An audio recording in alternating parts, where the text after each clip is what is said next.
Welcome to Miss Retro Reads. It's a windy and blustery night out, the perfect time to read a good book. So we continue with Letters of a Woman Homesteader. Chapter 11, A Contented Couple. October 6, 1911. Dear Mrs. Coney, I once heard Sedalia Lane telling some of her experiences, and she said she surreptitiously stole along.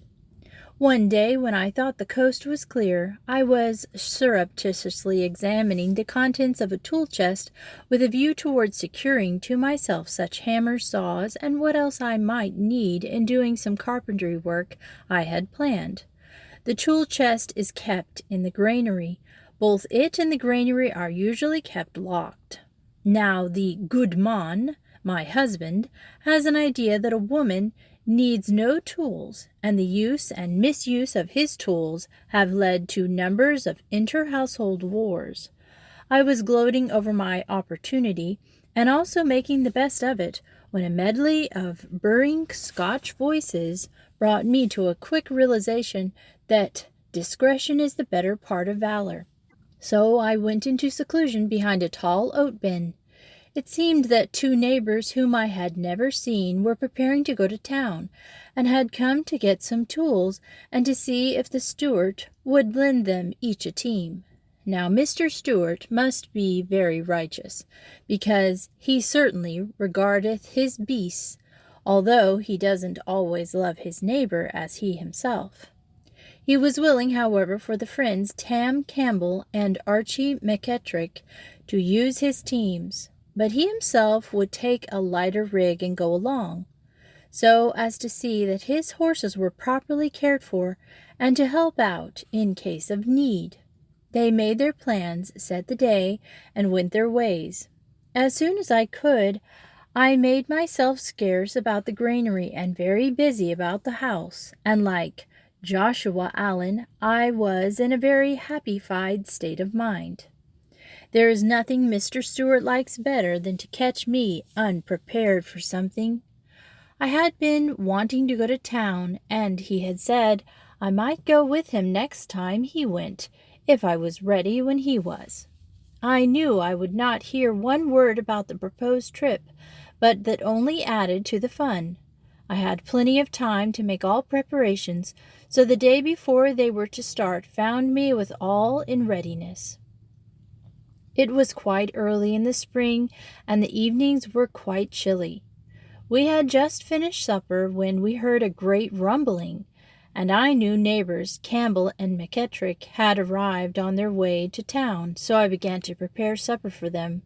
I hadn't expected a woman, and was surprised when I saw the largest, most ungainly person I have ever met come shambling towards me. She was Aggie McKettrick. She is tall and raw-boned. She walks with her toes turned out. She has a most peculiar lurching gait like a camel. She has the oddest straggly straw-colored hair. She never wears corsets and never makes her waist long enough, so there is always a streak of gray undershirt visible about her waist. Her skirts are never long enough either, and she knits her own stockings.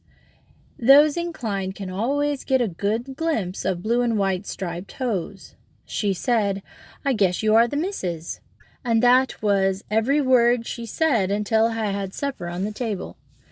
The men were busy with their teams, and she sat with her feet in my oven, eyeing my every movement, and I told her we had just had our supper, but she waited until I had theirs ready before she announced that neither she nor Archie ate hot biscuits or steak, that they didn't take tea for supper, preferred coffee, and that neither of them could eat peaches or honey. So all of my supper was ruled off except the butter and cream. She went down to their wagons and brought up what she wanted, so Tam Campbell was the only one who ate my honey and biscuit. Tam is just a Scot with an amazingly close fist, and he is very absent-minded. I had met Annie, his wife, and their 6 children. She told me of his absent-mindedness. Her remedy for his trouble when it came to household needs was to repeat the article 2 or 3 times in the list. People out like we are buying a year's supply at a time. So, a list of needed things is made up and sent into town. Tam always managed to forget a great many things. Well, bedtime came, and I offered to show them to their room, but Aggie said, "We'll nae sleep in your bed, we'll just bide in the kitchen." I could not persuade her to change her mind.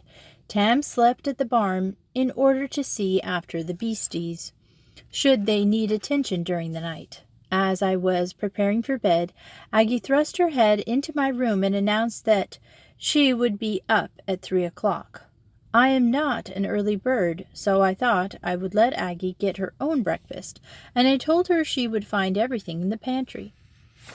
As long as I was awake, I could hear Archie and Aggie talking, but I could not imagine what about. I didn't know their habits so well as I came to later. Next morning the rambling of their wagons awakened me, but I turned over and slept until after 6. There are always so many things to do before leaving that it was 9 o'clock before we got started. We had only gotten about 2 miles when Mr. Stewart remembered he had not locked the granary, so back we trotted. We nooned only a few miles from home. We knew we could not catch the wagons before camping time unless we drove very hard, so Mr. Stewart said we would go by the Edmondsons and spend the night there. I enjoy even the memory of that drive through the short spring afternoon. The warm red sand of the desert, the Wind River mountains, wrapped in blue veil of distance, the sparse gray-green sage, ugly in itself, but making complete a beautiful picture, the occasional glimpse we had of a shy, beautiful wild creature. So much happiness can be crowded into so short a time. I was glad, though, when Cora Bell's home became a part of our beautiful picture. It is situated among great red buttes, and there is a blue lake back of the house. Around the lake is a fringe of willows. Their house is a low, rambling affair, with a long, low porch and a red clay roof. Before the house is a cottonwood tree. Its gnarled, storm-twisted branches make it seem to have the rheumatiz. There is a hop vine at one end of the porch. It had not come out when we were there, but the dead vine clung hopelessly to its support. Little Cora Bell just babbled with delight, and her grandparents were scarcely better than she. Spring house-cleaning was just finished, and they have company so seldom that they made us feel that we were doing them a favor by stopping. Poor old Pa hobbled out to help put the team away, and when they came back, Cora Bell asked me out to help prepare supper. So I left Mr. Stewart with Granny and Pa to listen to their recitals and to taste their many medicines. Cora Bell is really an excellent housekeeper. Her cooking would surprise many people. Her bread was delicious, and I am sure I never tasted anything better than the roasted leg of lamb she gave us for supper. I am ashamed to tell you how much I ate of her carrot jam. From where I sat, I had a splendid view of the sunset across the lake. Speaking of things singly, Wyoming has nothing beautiful to offer. Taken altogether, it is handily beautiful, and at sunrise and sunset the heavens declare his glory. Cora Bell is so animated and so straightforward, so entirely clean in all her thoughts and actions, that she commands love and respect at one and the same time. After supper, her grandfather asked her to sing and play for us. Goodness only knows where they got the funny little old organ that Cora Bell thinks so much of. It has spots all over of it where medicine has been spilled at different times, and it has, as Cora Bell said, lost its voice in spots. But that doesn't set back Cora Bell at all. She plays away just as if it was all right. Some of the keys keep up a mournful whining and groaning entirely outside of the tune. Cora Belle says they play themselves. After several pieces had been endured, Pa said, "Play my piece, Cory Belle." So we had "Bringin' on the Rhine," played and sung from A to Izzard.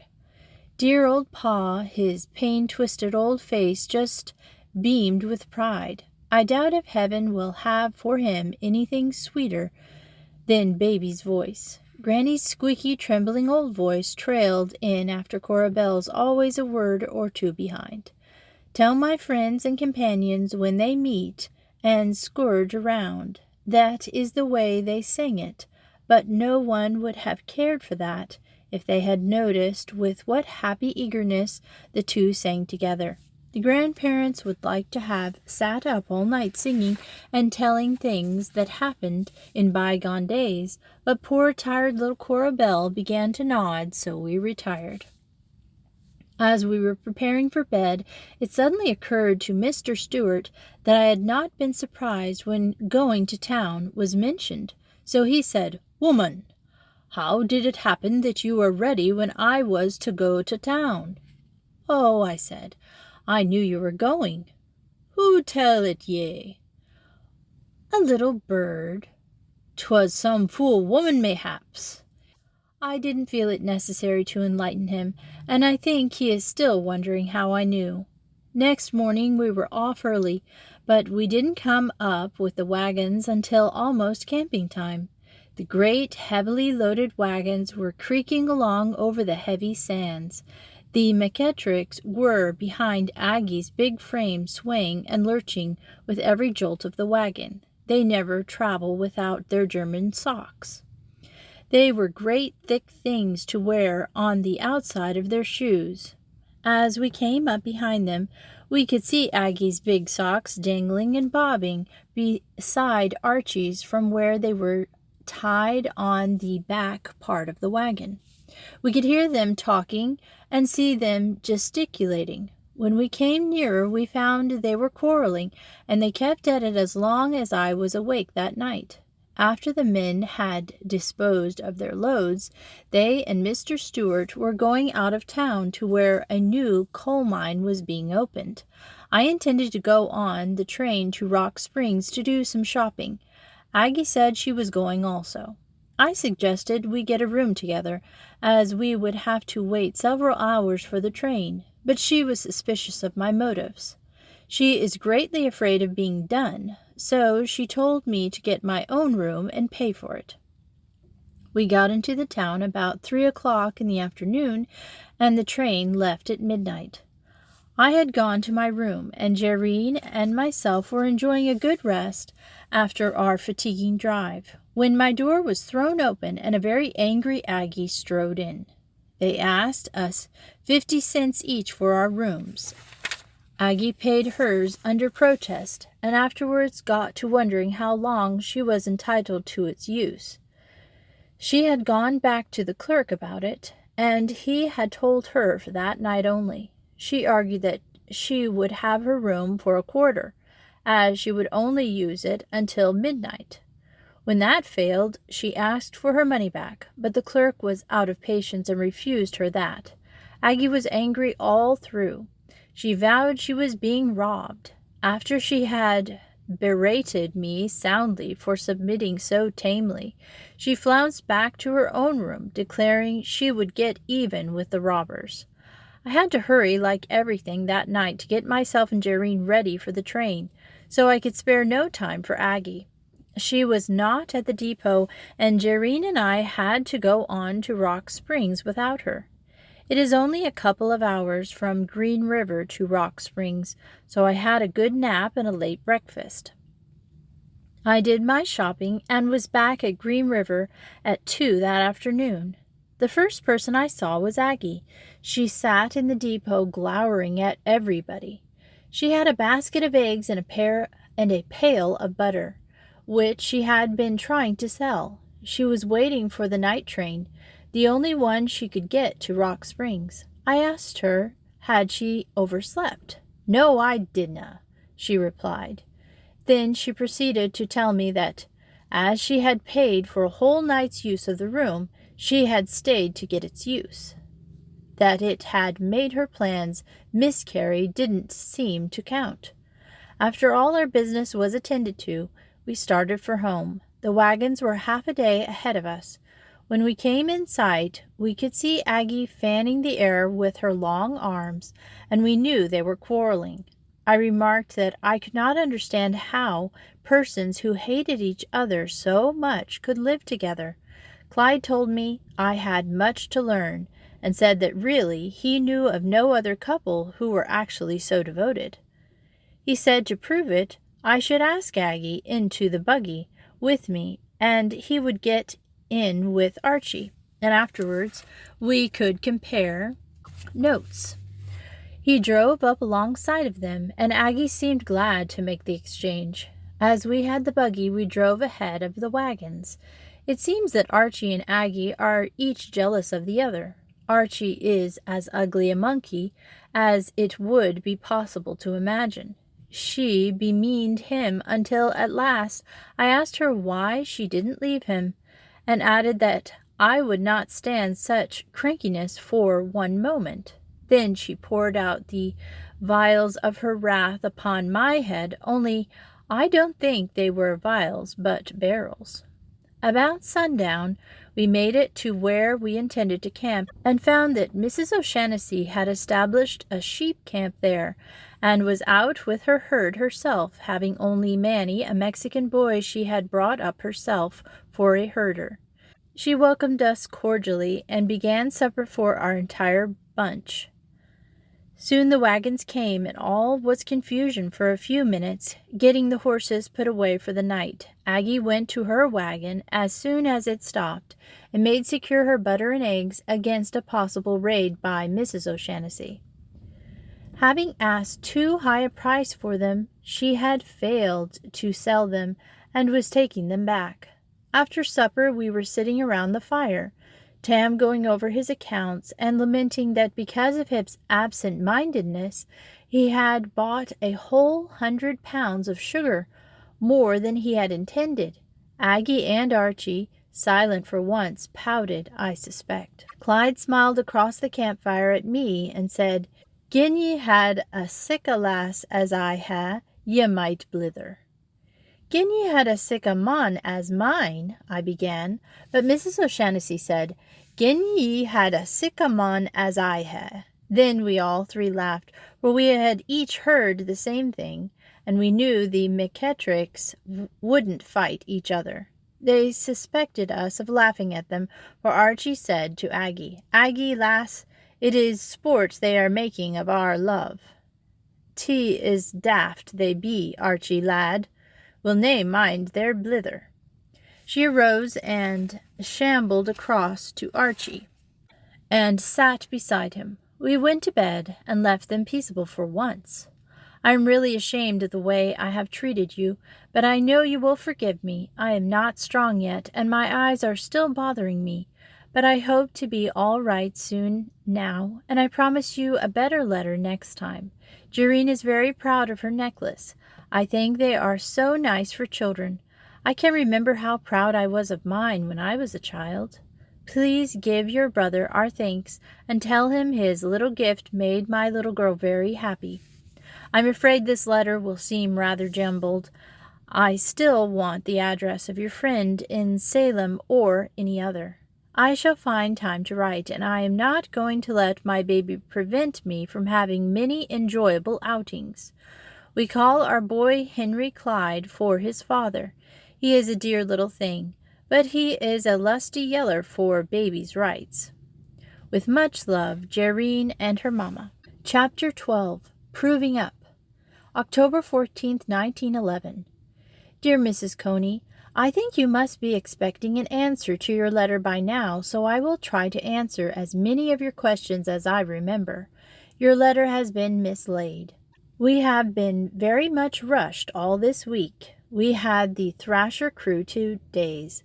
I was busy cooking for them 2 days before they came, and have been busy ever since cleaning up after them. Clyde has taken the Thrasher on up the valley to thrash for the neighbors, and all the men have gone along, so the children and I are alone. No, I shall not lose my land, although it will be over 2 years before I can get a deed to it. The 5 years in which I am required to prove up will have passed by then. I couldn't have held my homestead if Clyde had also been proving up, but he had accomplished that years ago and has his deed, so I am allowed my homestead.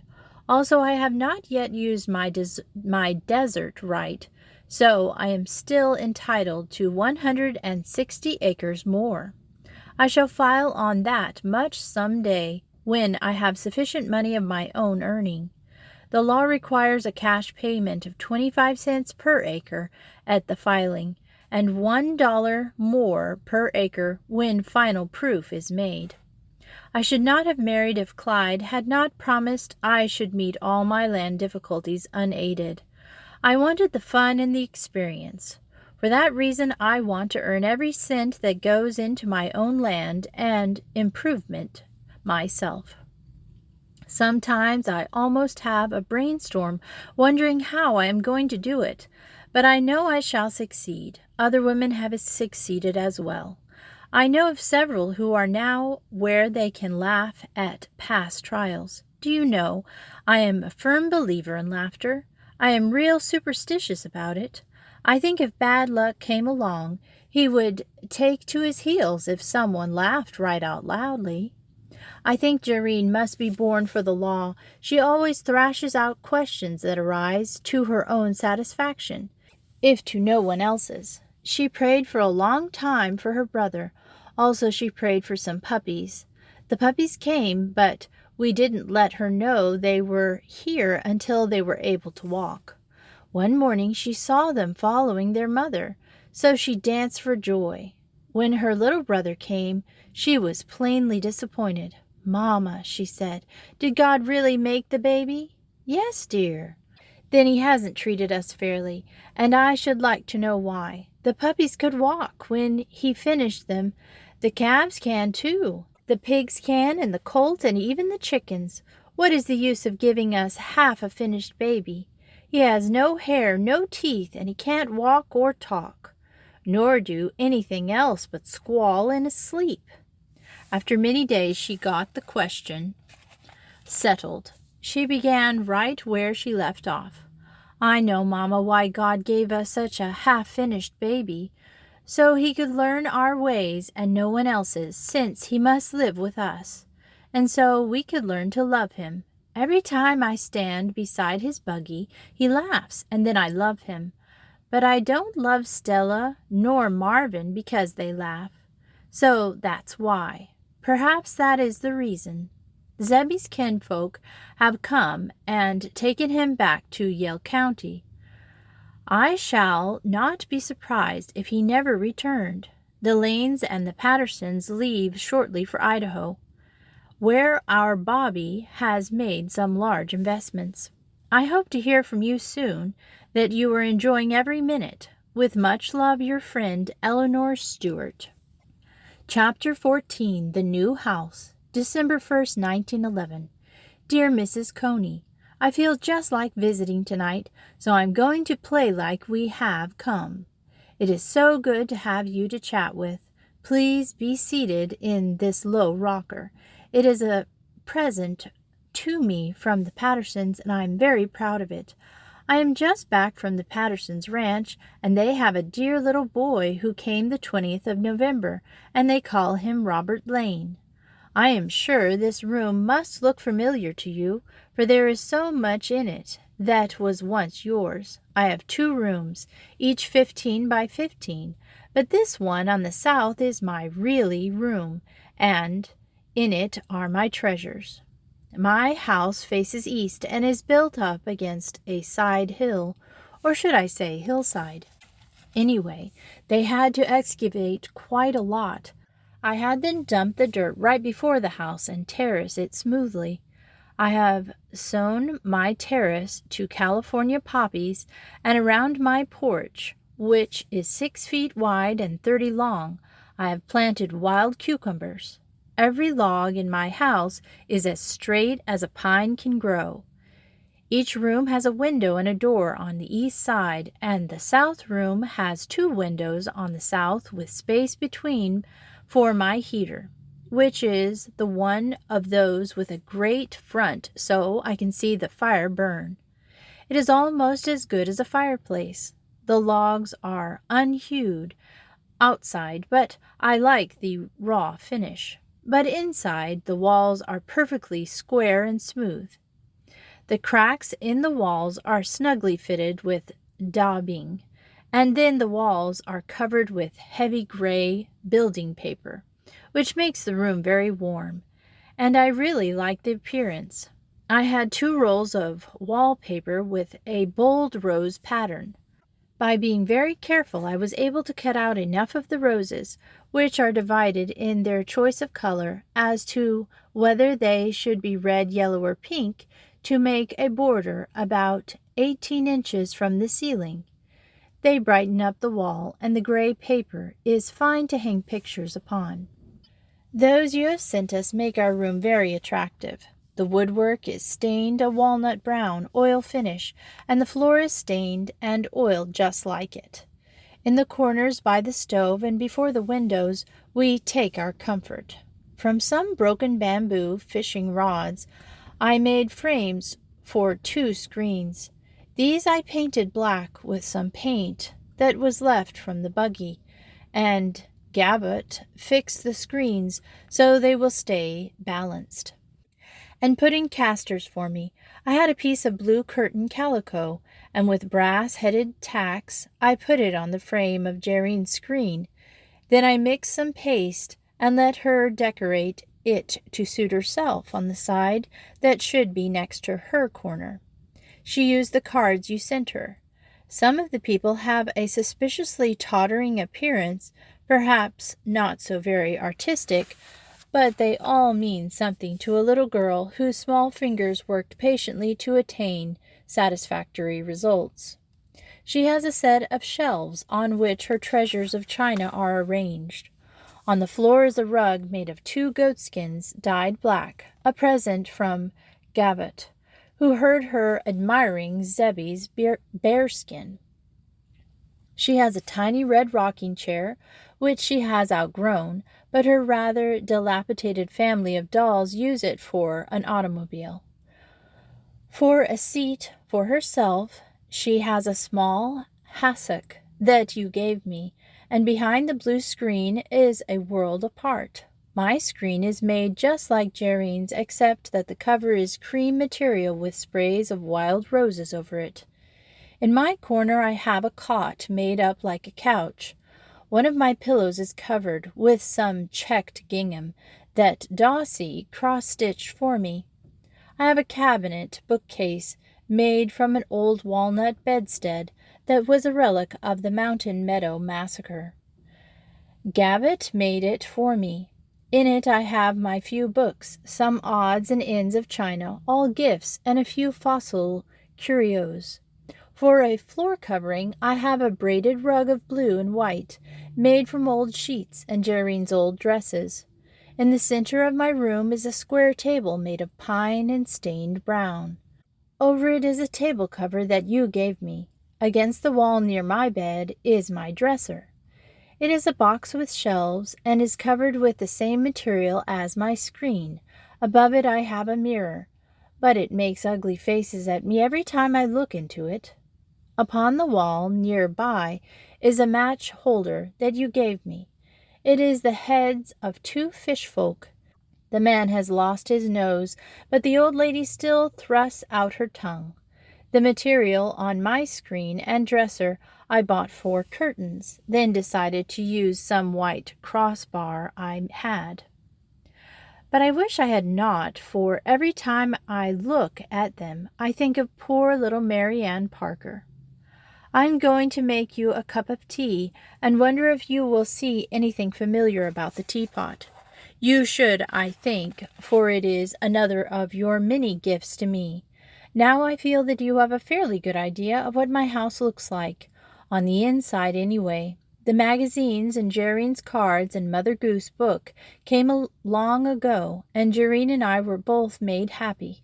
I wish I could do nice things for you, but all I can do is to love you. Your sincere friend, Eleanor Rupert.